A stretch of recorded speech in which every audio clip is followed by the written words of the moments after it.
जैसे हमने कल पढ़ा, आपको पता होगा कि रेजिस्टेंस होता क्या है। रेजिस्टेंस एक ऐसी प्रॉपर्टी होती है जो कि अपोज करती है इलेक्ट्रॉन को। अगर वो इलेक्ट्रॉन को अपोज करेगी तो मतलब उस जो भी मटेरियल है उसमें करंट क्या होगा, पास नहीं हो पाएगा, या फिर करंट ऑफ फ्लो नहीं होगा। क्यों? क्योंकि फ्लो ऑफ इलेक्ट्रॉन से ही हमारा करंट बनता है।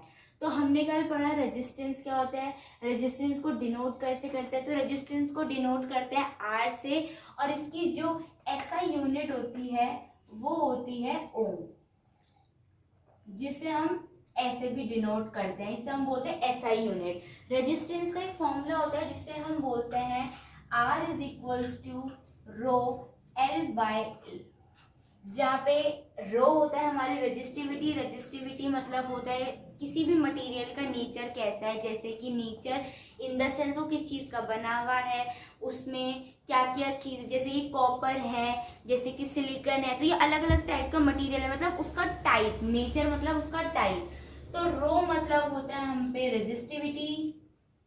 और अगर आपको रेजिस्टिविटी का फॉर्मूला निकालना है तो रेजिस्टिविटी का फॉर्मूला हो जाएगा rho is equals to R A by L.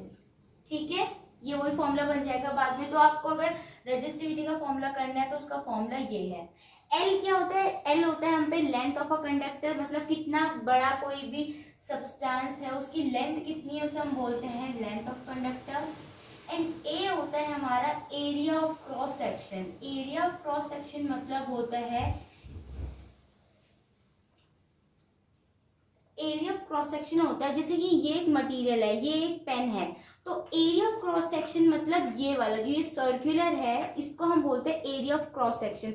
इससे जितना भी इलेक्ट्रॉन फ्लो करेंगे इसके अंदर तो ये होता है area of cross section. Length of conductor, ये कितनी लेंथ का है, फॉर एग्जाम्पल अगर ये 3 सेंटीमीटर का तो ये उसकी लेंथ हो गई।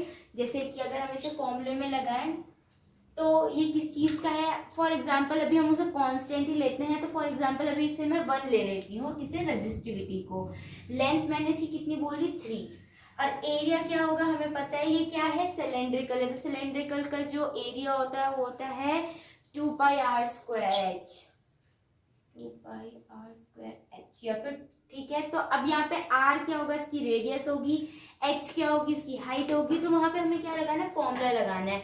अब जैसे कि इसकी जगह अगर हम क्या बोलते हैं एक स्क्वायर रख लेते हैं, तो स्क्वायर में उसकी लेंथ कितनी, मतलब उसकी साइड की लेंथ कितनी है, और एरिया क्या होता है, साइड स्क्वायर होता है। तो वैसे करके हम इसे लगा सकते हैं। तो मेनली यही था। और अगर आपको वोल्टेज गिवन है, करंट गिवन है, तो यहाँ पे हम ओम्स लॉ भी लगा सकते हैं, जो कि होता है V is equals to IR।